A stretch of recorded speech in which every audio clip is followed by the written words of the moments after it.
Bonjour, assalamu alaikum, bienvenue pour cette nouvelle émission de Halal wal Haram. Alors je suis accompagné avec monsieur Omar Ahmed, assalamu alaikum. Wa alaykoum salam wa rahmatullah. Alors comment allez-vous? Ça va, alhamdulillah. Alors le thème d'aujourd'hui, ce sera la science. Alors je vais tout de suite enchaîner avec la première question. Alors les religieux, on sait, croient. Les scientifiques, par contre, eux, analysent, observent, étudient et tirent des conclusions, de tout ce qu'ils ont étudié, de tout ce qu'ils ont analysé. Alors, ma question, en fait, va faire une comparaison, en fait, entre la science et la religion. Alors, est-ce qu'on peut dire, est-ce qu'on peut dire que la religion et la science peuvent être, est-ce qu'elles peuvent être assimilées? Est-ce qu'on peut être religieux et scientifique? D'accord, est-ce que c'est donc compatible? Exactement. Déjà, il faut voir qu'est-ce qu'on entend par croire. Est-ce que croire est en contradiction avec analyser, étudier, observer, contempler? Et il y a un verset coranique qui nous enseigne d'emblée, dans la sourate Al-Imran, dans lequel Allah dit « Inna fi khalqis samawati wal ardi wa ikhtilafil layli wan nahari la ayati li ulil albab » Assurément, dans la création des cieux et de la terre, il y a des signes pour ceux qui sont doués d'intelligence. Donc ça veut dire que le Coran enjoint le croyant à faire usage de ses facultés intellectuelles pour pouvoir découvrir le divin dans l'observation de la nature. Donc le scientifique va avoir une curiosité intellectuelle pour comprendre le monde qui l'entoure. Le scientifique croyant au sens islamique du terme va avoir une curiosité intellectuelle parce qu'il sait que c'est dans cette démarche qu'il renforcera encore plus sa foi. Donc en ce sens-là, il est faux de dire qu'il y a une dichotomie entre la croyance et la démarche scientifique. D'ailleurs, il faut savoir, le premier à avoir inventé la science expérimentale, c'est un musulman. Et c'est Ibn al-Haytham, qui est aussi le père de l'optique. Et donc, il est faux de faire cette distinction. Et c'est vrai que c'est un préjugé qui a la vie dure, surtout en Occident, où effectivement, il y avait pendant longtemps cette lutte entre de monopole, en fait. Parce que pendant longtemps, l'Église était celle qui détenait le monopole à tous les niveaux, religieux, politiques, même scientifiques. Si bien que lorsque il y a eu une démarche pour découvrir, observer et tirer des conclusions à partir des faits empiriques qui ne correspondaient pas avec la position officielle de l'Église, il y a une véritable lutte. Donc de là, à cause d'un certain ethnocentrisme, eh bien, on en a déduit, surtout en Occident, que les religieux étaient contre justement l'analyse empirique, étaient contre la démarche scientifique qui visait à observer la nature. Donc un musulman peut tout à fait croire et peut même rechercher en fait dans la science, peut s'épanouir dans la science. Alors, Il doit d'ailleurs, il doit le faire. Et d'ailleurs, dans l'histoire récente, un prix Nobel de physique majeur, c'était le premier, je crois que c'est le seul prix Nobel de physique musulman, c'était le docteur Abdus Salam, paix à son âme. Il est mort en 1996, il a eu le prix Nobel de physique en 1979, et c'est pas n'importe quel prix Nobel, c'est un prix Nobel majeur. Et lui-même déclare, bon, je ne vais pas être capable ici de reproduire la démonstration de ce qu'il a fait au niveau de ses travaux, mais ce qu'il déclare tout du moins, et ça c'est consultable, il dit que la découverte qu'il a fait dans le domaine de la physique, il l'a fait suite à sa méditation du Coran. Très bien. Et donc, imaginons, hein, vous savez, en astronomie, on peut découvrir des planètes ou on peut parler je sais pas, de découvrir d'autres univers. Un musulman, ce serait susceptible de croire en ces découvertes? Ah, bien sûr. Il ne sera pas cadré par sa religion, par le Saint-Coran? Non, au contraire, puisque l'islam nous enseigne que la parole de Dieu, donc la révélation, elle est contenue dans le livre, et l'acte de Dieu, elle est contenue dans la nature. Donc, c'est deux choses qui vont l'aider justement dans sa démarche à se rapprocher de son Seigneur.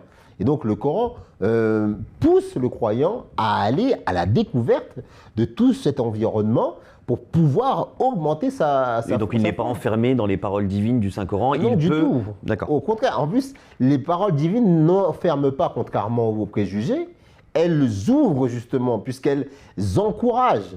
Si, comme certains, et comme les athées le croient, le Coran devait être compris de manière, et il n'y a pas que les athées le croient parce qu'ils voient aussi beaucoup de musulmans qui ont cette position-là, que le Coran ne doit pas être compris de manière littérale et on doit arrêter le sens de ces versets à un sens précis et restreint qui est définitif dans le passé, dans le présent et à l'avenir, eh bien effectivement, il n'y a pas de démarche possible, alors que le Coran, non.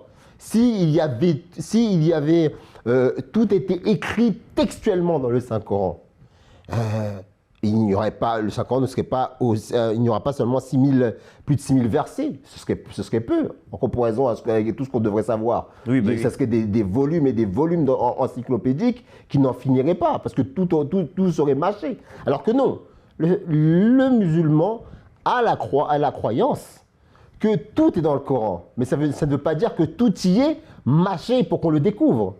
Allah nous enseigne de méditer sur ces livres, sur ce livre, de méditer et pour en tirer des choses, pour en tirer des compréhensions. Et ce qui est médité aujourd'hui, les conclusions qui sont en tirées seront différentes de ce qui était dans le passé et seront différentes de ce qui sera dans le futur. Il y a toujours des sens qui viennent aider à la compréhension meilleure de l'environnement qui nous entoure. Donc le scientifique qui va être en même temps croyant musulman va se doter d'une arme qui va l'aider encore plus dans sa quête et ne va pas le restreindre. D'accord. Et donc si les musulmans aujourd'hui, on pourrait nous dire, oui mais vous dites ça, mais quand on regarde les prix Nobel de sciences, oui, bien sûr, oui. il y a très peu de musulmans. Le monde musulman est en retard, oui. Exactement, mais le monde musulman est en retard, pas à cause du Saint-Coran qui l'a freiné, c'est parce que les musulmans ont arrêté de méditer sur le Saint-Coran. Alors, du coup, donc on a bien compris que pour vous, la religion et la science sont compatibles, on est bien d'accord. Alors, du coup, comment expliquez-vous les miracles? Donc, les miracles qui sont des phénomènes surnaturels. Comment, du coup, on peut intégrer ça par rapport à ce que vous venez de nous dire? Eh bien, les miracles peuvent être compris comme quelque chose de surnaturel à une époque où on n'avait pas suffisamment la connaissance pour comprendre, pour expliquer le mécanisme de ces miracles. Parce que le miracle en islam n'est pas sur sa réalisation en elle-même, ce n'est pas le miracle en lui-même qui est le miracle en fait, qu'on définit comme étant le miracle. Mais le miracle, c'est le fait que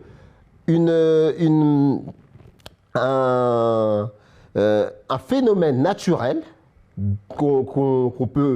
qui se trouve dans les lois de la nature se produit à un moment où l'envoyé de Dieu est dans une situation délicate et donc Dieu intervient pour le délivrer de cette situation délicate.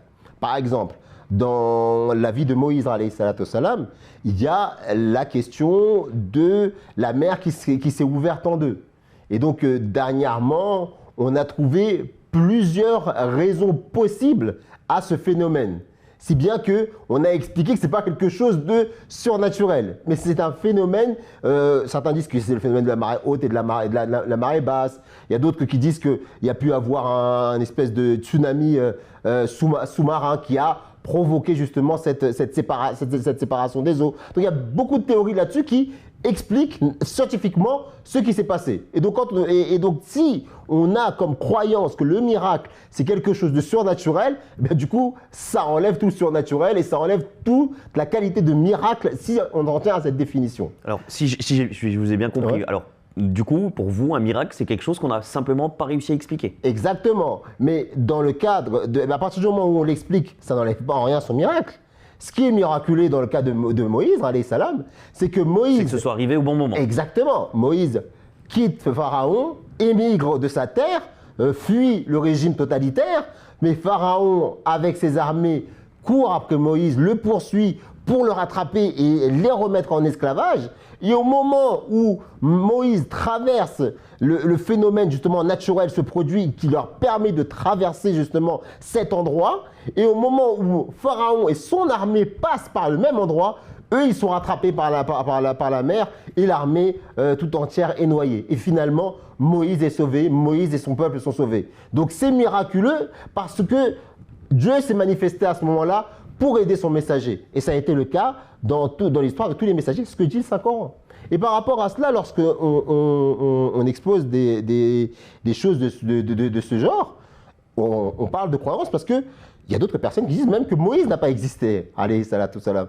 Et on va nous taxer, nous, de faire de ce qu'on appelle de la performativité. Ça veut dire d'avancer des choses sans preuve. Parce qu'effectivement, on ne va pas avoir de preuves tangibles, sans l'ombre d'un doute possible, sur le fait que cet événement s'est posé. On est obligé de s'en tenir à notre croyance, ou faire des suppositions, des hypothèses par rapport à tout ce qui s'est passé. Ça, là-dessus, il n'y a pas de problème. La seule chose que nous disons, c'est que peut-être qu'aujourd'hui, on n'a pas la possibilité de le prouver sans l'ombre d'un doute, mais notre foi nous dit que cette chose-là, il est fort possible que dans le passé, on découvrira des choses qui montreront sans aucun doute possible que cet événement a eu lieu.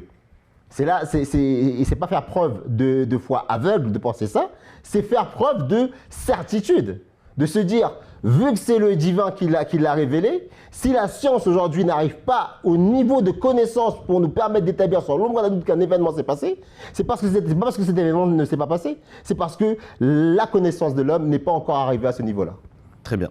Alors, dernière question. Alors, la science n'est pas absolue, on est bien d'accord, alors que la parole coranique, elle l'est. On est d'accord sur ça. Hein.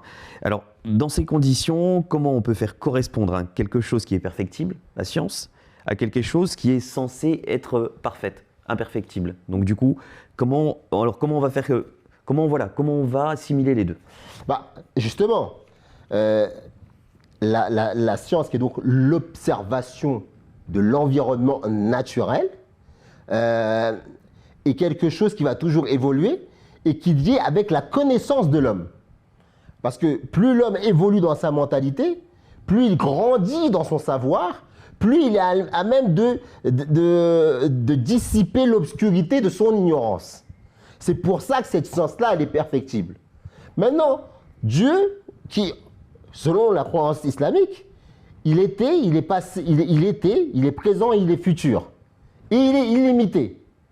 Et là, ne me demandez pas de démontrer qu'il est illimité, qu'il est passé, présent et futur. C'est de la croyance. Mais ça se vérifie dans les faits. Dans le sens où rien n'a jamais contredit la parole coranique. Et si nous disons que le Coran contient toutes les vérités, ça ne veut pas dire qu'elles sont là à la surface. C'est comme le pétrole. Il faut creuser. Il faut creuser parfois très, très profondément dans le sol pour pouvoir dénicher cet or noir.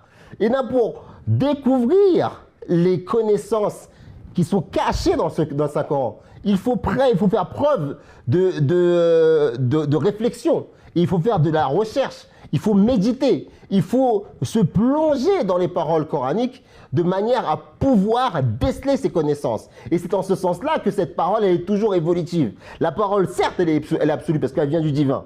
Mais la compréhension de l'homme n'est pas absolue. Elle est perfectible. Et donc, son imperfection fait qu'il ne peut pas et il ne pourra jamais, de manière exhaustive, puiser tout ce qu'il y a dans le Saint-Coran.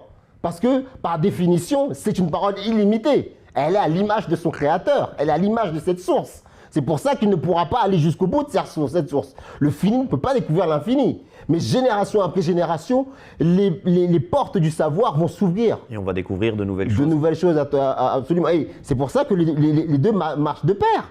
C'est qu'on s'appuie et on s'aide de la révélation divine pour pouvoir découvrir et pour pouvoir nous approfondir dans la recherche empirique. Il n'y a pas de contradiction, il y a une parfaite complémentarité. Et c'est en cela que si les musulmans reprennent la tradition qui était la leur des musulmans du passé, eh bien ils arriveront à des connaissances encore plus vastes et peut-être arriveront à découvrir des connaissances plus rapidement que ceux qui se privent de la révélation comme source de connaissances. Bah écoutez, merci beaucoup, merci pour toutes ces informations. À très bientôt, assalamu alaikum. Wa alaykoum salam wa rahmatullah.